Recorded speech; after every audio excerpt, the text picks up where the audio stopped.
Bonjour à toutes et à tous, bien sûr que vous allez bien comme d'habitude, vous allez superbement bien. Allons-y, c'est parti pour une nouvelle vidéo. Donc on se retrouve pour notre catastrophe numéro 2, un cas, un vrai, un dur je sais pas, hein. On va voir ça. Donc le déroulement, bah écoutez, en QCM, avec des explications, comme le précédent, c'est parti.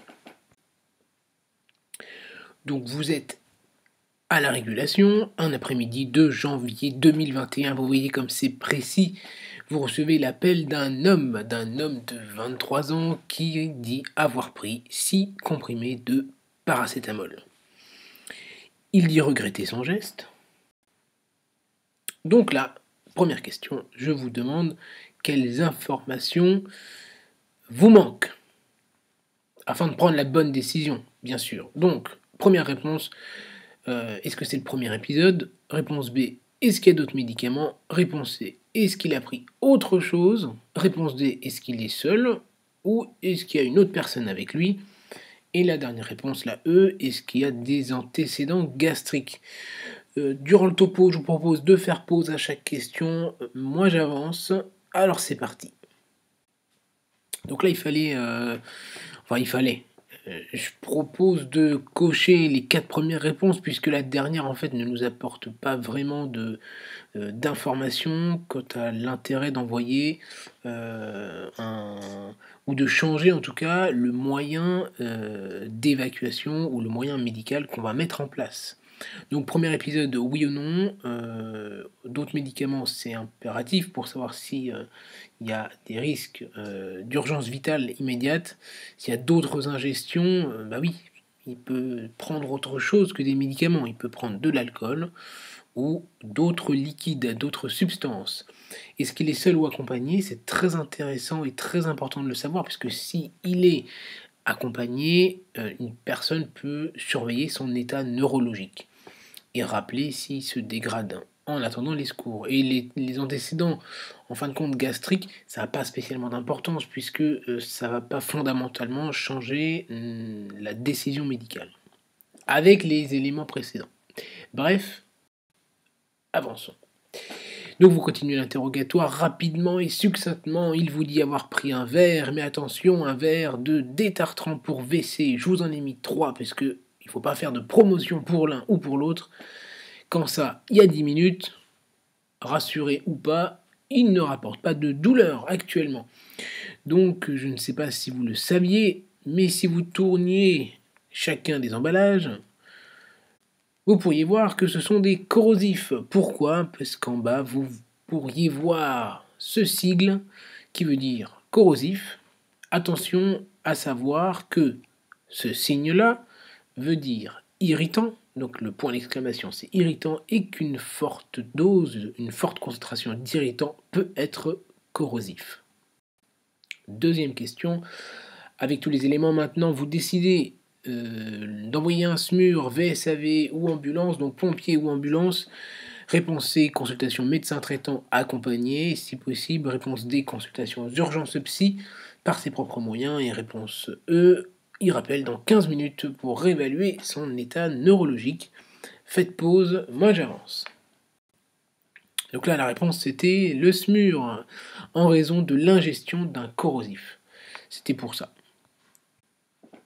Donc vous allez dans votre magnifique véhicule pimpon, vous arrivez voir le monsieur qui est à votre arrivée allongé dans son lit, Glasgow 15, avec les paramètres suivants: une tension à 120/75, une fréquence cardiaque à 100, un petit peu tachycarde, une SAT à 98% en air ambiant, une fréquence respi à 17, il est apyrétique, une glycémie correcte.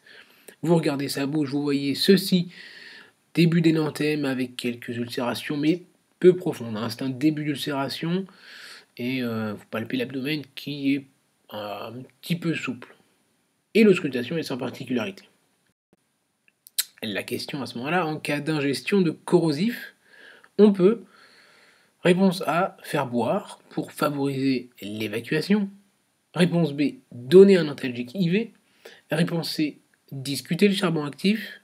Réponse D, poser une sonde nasogastrique. Et réponse E, perfuser avec un ralentisseur gastrique afin d'éliminer, afin de limiter l'absorption.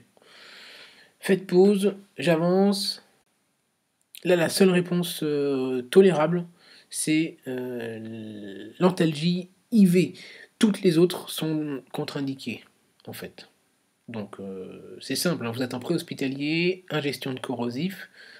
Alors, avéré ou très fortement suspecté, on ne fait pas vomir, on ne neutralise pas, on ne prend strictement rien par la bouche, on pose pas de sonde nasogastrique et on laisse en position demi-assise. Petite parenthèse sur le charbon actif, qui peut être un traitement. La posologie, je vous l'ai mis, 50 grammes, qui peut être répété toutes les 4 heures. C'est utilisé pour des substances à demi-vie longue, avec un faible volume de distribution, qui peuvent avoir un cycle entéro-hépatique. Un petit moyen mémotechnique, je vais y arriver.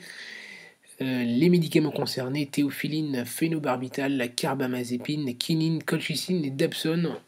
Pour la plupart, je dirais que les intoxications sont relativement rares, sauf pour la colchicine qui peut être extrêmement rapidement létale. Donc, et qui peut se voir et qui se voit, donc à connaître. Moyen mémotechnique, Théo et Barbie ont le karma qui colle et Dab. Vous me pardonnerez, hein, on fait ce qu'on peut pour retenir tout ça. Donc maintenant, le conditionnement, pose de voie veineuse avec un peu de phi, position demi-assise. Là, durant le transport, il a un petit peu plus de douleur épigastrique. Il est admis au déchocage avec la prise des paramètres qui montrent une tension à 9 sur 6, un petit peu plus tachycarde. Une SAT toujours stable avec une fréquence respi stable aussi, et il n'y a pas de marbrure. Maintenant un peu de clinique. Donc vous avez votre patient au déchoc. Qu'est-ce que vous recherchez à ce moment-là? Dans l'ordre, réponse A, une défense, réponse B, un souffle cardiaque, réponse C, une hypersialorée, réponse D, les poux périphériques, et réponse E, des diarrhées. Faites pause, moi j'avance. Donc les réponses, c'était la A et la C. Évidemment, vous faites un examen systématique, donc de la tête aux pieds, ou voilà, comme on veut, mais ce qu'il faut vraiment rechercher, c'est surtout des signes de péritonite, une défense, l'hypersialorée, parce que dans ce cas-là, ça veut dire qu'il y a des troubles de la déglutition assez importants. Donc au final, qu'est-ce qu'on fait aux urgences? L'examen clinique, sachant que les lésions buccales ne reflètent pas les lésions au niveau de l'œsophage. Très très important à retenir. Donc les signes de gravité, on vient d'en parler, et plus il y a de signes, plus c'est grave.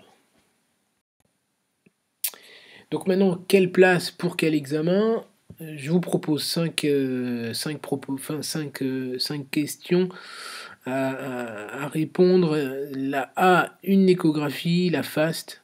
On recherche un épanchement. Réponse B, radiographie thorax-abdomen pour rechercher des signes en faveur d'une perforation. Réponse C, un scanner TAP. Je ne vous l'ai pas marqué, mais injecté. Réponse D, une fibroscopie œsogastro-duodénale dans tous les cas, si suspicion avérée, le plus tôt possible, et une fibroscopie œsogastro-duodénale dans tous les cas, 7 jours pour la réponse E. Vous faites pause, j'avance. Et donc là, les réponses, c'était la B et la C. Alors, il n'y a pas de consensus véritablement. Je vous explique, la A, c'est pas la peine de chercher un épanchement. Là, on recherche une perforation. Donc ça va être des épanchements gazeux qui vont se voir à la radiographie. On ne verra pas à l'échographie. Et le scanner, s'il est stable, on l'envoie, c'est ce qu'il y a de mieux. Quant aux fibroscopies, vous allez voir, en fait, c'est pas forcément le plus tôt possible, il y a un certain délai. Quant à la fibro AJ7, surtout pas. Donc le petit mot de gastro, c'était pour la fibro. Justement, quand est-ce qu'on la fait, quand est-ce qu'on la fait pas? Donc elle est indiquée s'il y a une ingestion avérée ou suspect. Voilà, c'est suspecté. Systématique s'il y a une prise volontaire ou s'il y a des symptômes. S'il n'y a pas de symptômes, dans ce cas-là, on n'en fait pas. Et on la fait quand? Entre la 6e et la 12e heure. Donc pas précipitamment. Quant aux contre-indications, en fait, il ne faut pas la faire entre J5 et J15. Sachant qu'au début, c'est déconseillé, hein, enfin au début, au bout de 2 jours, c'est déconseillé. Donc vous avez fait votre radiographie pulmonaire, je vous propose pas de QCM, je vous demande juste de voir l'image, puisque maintenant dans les nouvelles modalités des ECN, on va bientôt avoir des zones à cocher. Donc là, cochez avec votre flèche de souris. Et je vais afficher maintenant la solution. C'était un pneumopéritoine. C'est de l'air, donc là c'est chirurgien, allo-chir, allo-réa, plus ou moins allo-labo, pour essayer d'accélérer les résultats. Donc c'est quand même des signes de gravité importants à rechercher. Juste un petit mot de physiopathe, je vais essayer de pas trop m'attarder pour terminer rapidement, on va dire. Donc, il y a 4 phases, la phase de la lésion, de la détertion, la réparation et enfin la cicatrisation, qui ont chacun leurs complications majeures, sans pour autant rentrer forcément dans les détails. Donc vers J1, la phase de lésion, le risque c'est la perforation, il y a un œdème sous-muqueux avec une hyperémie, des ulcérations, des thromboses aussi sous-muqueuses et un risque de spasme au niveau du pylore. La deuxième étape, c'est la détertion. Donc là, la muqueuse est fragile, d'où le risque de perforation à la fibroscopie qu'on ne fera pas. Et là, cette fois-ci, c'est les thromboses artériolaires. La phase donc de fragilité qui mène à la phase de réparation qui se poursuit pendant 3 semaines, 1 mois, on va dire, et au bout d'un mois, on a la phase de cicatrisation, avec un remplacement de tout l'œdème par un bourgeon charnu. Et là, il y a un risque de sténose à la fin. Et donc, petite question classification, comme on adore les mots, les noms propres, je vous la mets celle-là. Donc, quelle classification on utilise en cas d'ingestion de corrosif pour la fibroscopie? C'est l'évaluation de gravité. Dans l'ordre, classification de Forest, B, Los Angeles, C, Zargar, D, Parks, E, Paris. Là, je sens que vous n'allez pas continuer, vous n'aimez pas, mais restez, vous allez voir, c'est sympa. Je continue. Donc la bonne réponse, c'était Zargar. Pour les autres, Forest, c'est les ulcères. Donc à force de le redire, ça va rentrer tout seul. Los Angeles, LA, c'est pour les VO, les varices œsophagiennes. On aime les parcs d'attractions, les hémorroïdes, c'est Parks, et Paris pour les polypes, et donc Zargar, c'est pour le desktop du soir. Donc Zargar, voici la classification pour que vous l'ayez peut-être vu une fois. Stade 2, c'est des ulcérations croissantes en gravité. Stade 3, une nécrose focale puis diffuse, et stade 4, c'est la catastrophe. Voilà pour le cas. Donc nous arrivons à la fin de la vidéo, merci à vous de l'avoir regardé dans votre canapé avec votre thé et pas avec votre desktop. Si vous avez aimé la vidéo, bien sûr, abonnez-vous, cochez la cloche des notifications pour ne pas manquer les prochaines vidéos, lâchez un pouce bleu de cyanosé que vous allez oxygéner, partager à tous vos amis. Prenez soin de vous et de vos patients, bien sûr.